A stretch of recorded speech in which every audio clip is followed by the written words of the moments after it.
Hi, welcome to All About the Kitchen. I'm your cooking, sipping grandma.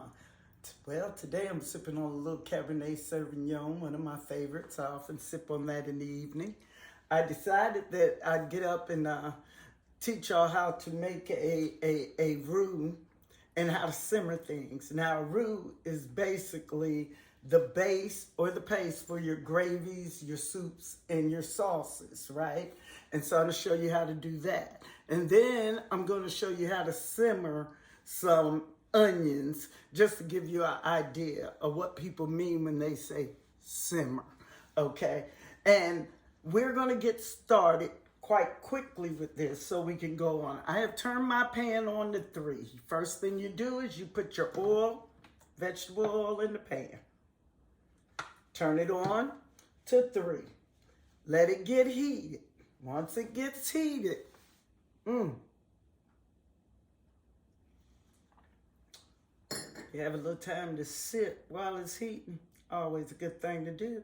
But while this is heated, let me tell you a little bit about this. A roux goes way back to biblical times. I can remember reading passage where a guy was being sent out, one of the messengers to do something, and he was going to get fed. And when he got there to get fed, he was looking for the food. And she told him, "Wait, Pop, what I got for you is some flour and some lard," which she mixed together and made this paste. And that's what he ate. And he went forth and did his job. So I'm sure it sustained him. But for us today, we're going to use this as a base for our soups, our sauces, and our gravy. Now that your saucepan has gotten heated with your vegetable oil, I want you to take your spoon that you need, and I want you to sprinkle that flour down in there. Just sprinkle it down in there. See how I'm doing? Now, the thicker you want it, the more flour you're going to use. So I'm going to sprinkle some more.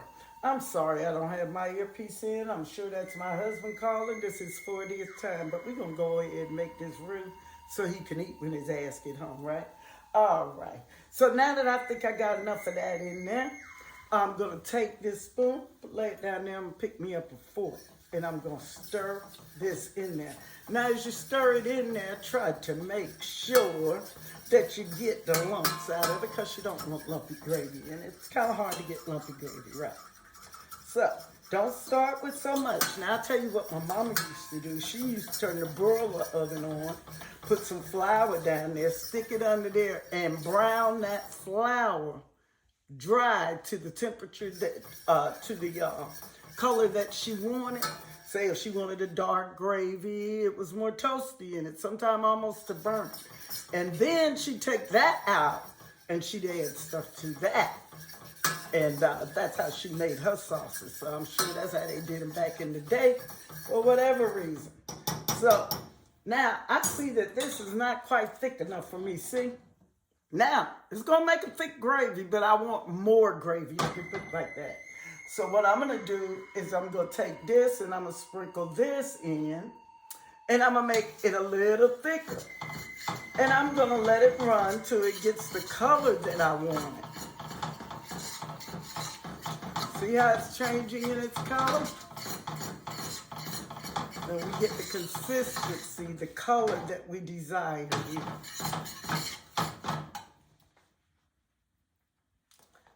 Ooh.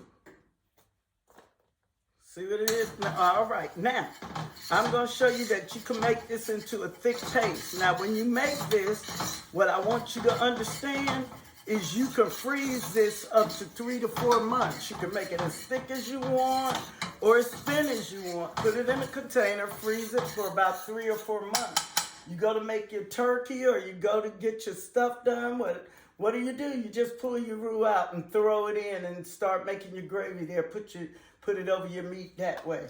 You can even do it, put it over there frozen. Put some water in there. Now, as you can see this, it's becoming more of a paste. Now, if I wanted my sauce to be thin, I would have left it at air it was. Since I am going to use this for a chicken, I am going to leave it at a little lighter color. Not too light, because I like my gravies kind of dark sometimes. It depends on how you like them. When your gravy paste is done, that's when you work with it. But what you're looking at now, I'm turning my fire up just a little bit. Okay, so it'll brown it some more. What you're looking at right now is some roux. This is your roux. Now, this is the consistency I have my roux. Let me show you. Let me just show you what the consistency is, see? Now, you can make that to a very thick paste. How do you do that? You stir it, turn your fire up, add some more flour. Add more flour. The more flour you have, the thicker it is. You can brown it as much as you want, depending on the color you want it to be. Your gravy. Now I'm starting to get little beads in here, see? And now I can just let it sit if I want and turn the fire up until I get it to roast and dark, right? See what I mean? I'm gonna let y'all see this in a minute. All right, there we go. Now this is called a roux. It's nothing else. Don't let nobody tell you it's too much of anything else. It's the base. That's it. You can buy it in the store if you want to. Me, I do a lot of washing hands, flipping. Normally you're going to have your vent on when you're doing this roux because it get kind of hot. Always keep your cloth available. See that? That's your roux. That's your paste. That's all the roux is. Now watch what I do with this roux. Okay? I'm going to take right now and put my roux aside. Now that I put my roux aside, what I'm going to do is I'm going to take this pan, I'm going to turn it off. What did I tell you we were going to do? We're going to simmer some onions. All right, I'm going to take my olive oil that I have over here. I'm going to put it in my pan. Why? To simmer something, you need something there. You can simmer it in water. You can simmer it over water. You could do that. But I'm going to saute simmer mine. So should I use the word saute? More than likely. So saute simmer. When you simmer it, you put it over light. And you just let it get kind of translucent almost. These, I'm not going to get those quite that way because I'm going to have them in a dish with some chicken. And I want them to simmer loosely in there, but I want in here to give them a little different olive oil flavor. So I take those and I put them in there, turn my fire up. I'm going to let those get the simmering and the cracking. See, you got your olive oil and all that stuff. Let them get the simmering and the cracking. That's what you do. That is how you do this. Now, as this simmers, I would suggest you don't put your pepper on it right then because what pepper does, if you really don't have the flavor when you really cook it in, you know, pepper is just as good afterwards. Now, hear how this is sizzling? Listen to it.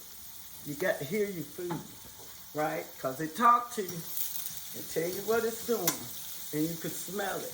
Normally, you have your fan on with this cooking. You don't want to, you know, just have heat all over here.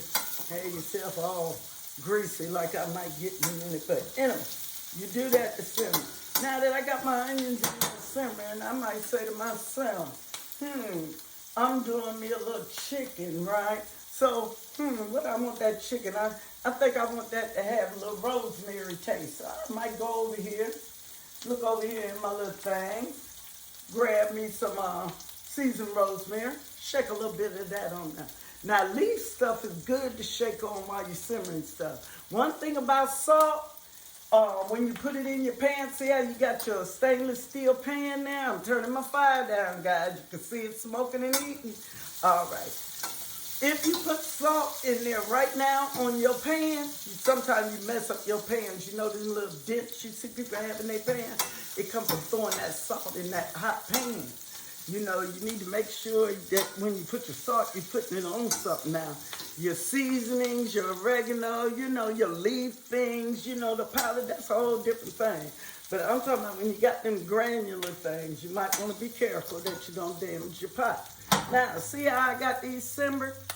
To me, they kind of translucent the way I want. Now, say you got those halfway done like that, huh? And you got some onions that you need to, not some onions, excuse me, we're doing onions, actually. My grandma need a drink, hold on. Put your shit to the side like that. See what I did? Watch this.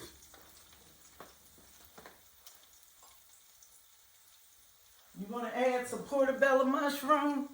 Throw them on in now. See? Do like that. Now, I tell you what. I love to talk and tell you what I can do later because I love to do different things when I cook. And I like to get creative. So I hope y'all looking at what I'm doing. See what I'm doing? You want cabbage. You want broccoli.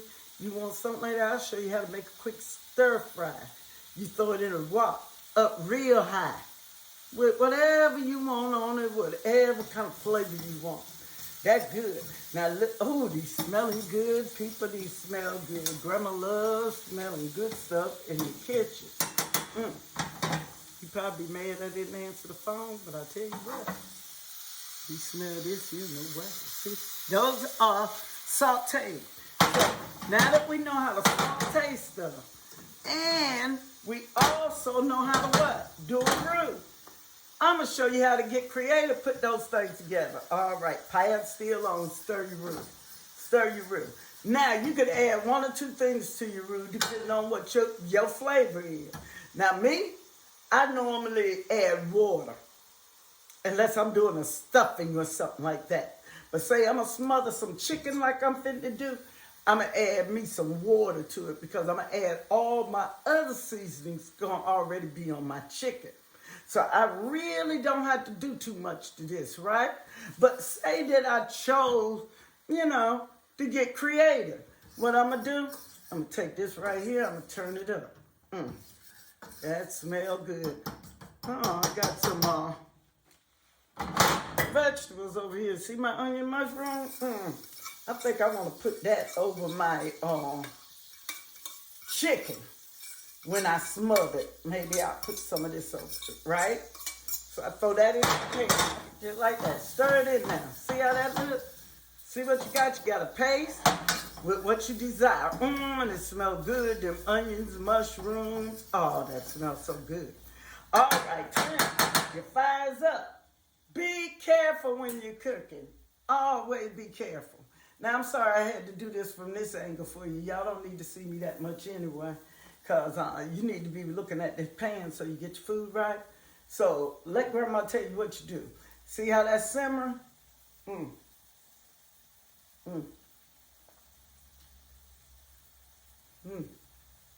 Cabernet Sauvignon. It's pretty good. It's a red wine. Yeah. But Cabernet Sauvignon, the Sauvignon grape, in and of itself is white. But you have a combination here. And that gets you this. And a great taste. Everything in moderation. Don't overdrink. Don't overdo anything. Cause you get in trouble. Even good things overdone become bad. Because you start getting hairy. Yeah, I know. Been there, done that. Old enough to know. All right. So, now that we got this shit going on right here, see how that look? Oh, it smells good. Can y'all see this? Please, because I'm appreciative. Now, what I want you to do now, you have went from your roux to your simmering to making a gravy at this time.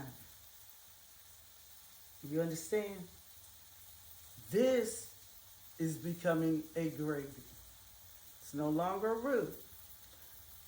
Once you added something to it, it was different.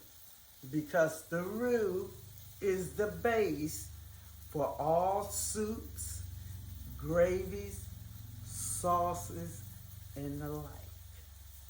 And you simmer your vegetables to get them at a certain texture that you desire them to be when you create that magnificent dish that you're going to put together so that as people eat it, they get the flavors and the textures, okay? So, now that this has browned to what color I desire, look how brown mine is now. See a little white in there, see? Ooh, drop some water, that's okay. Now, be real careful and turn your fan on. Now, if I turn my fan on, listen. That's what y'all gonna hear, watch this. Put the steam in there, it's gonna steam up. Watch your hand, watch your hand. If you ain't safe, use a mitten. I have mittens here, keep them around. Put that on your arm if you wanna stick your arm all up in there crazy like. Other than that, you know, be careful. Now look at this, look at this. What do we have here, guys? Add some more water. Say you wanna make this, get another gourmet kind of test.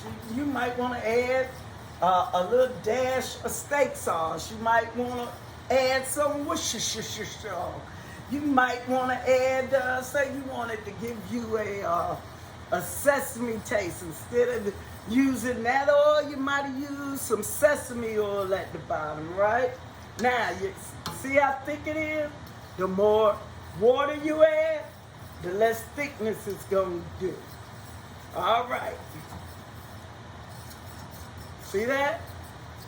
The more water you add, the less thickness. Now, I can keep adding water and turn it up. It'll keep coming back to thick. As long as I keep stirring it and the water doesn't overpower all that flour I put in there. Now, once you get that done, then that's when I want you to take and put your little salt in there. All right. All I'm going to do for this is put some salt and pepper in there. And then I'm going to come back and add it to that chicken dish y'all need to come see me do. Because any of my dishes I do, I normally either got a roux or a vinegar wine base or something if you don't like flour.